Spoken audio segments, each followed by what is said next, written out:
യാത്രക്കാരുടെ പ്രത്യേക ശ്രദ്ധയ്ക്ക് ട്രെയിൻ നമ്പർ 166005 മംഗളൂരു സെൻട്രൽ നിന്നും തിരുവനന്തപുരം സെൻട്രൽ വരെ പോകുന്ന Ernad express platform number 1 എത്തിക്കൊണ്ടിരിക്കുന്നു.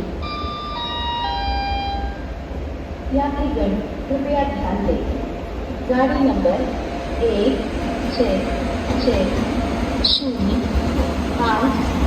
Mangaluru central से Thiruvananthapuram central Ernad express platform number 1 पर आ रही है. For your kind attention please, train number 1665 from Mangaluru Central to Thiruvananthapuram Central Airnad Express is just arriving on platform number 1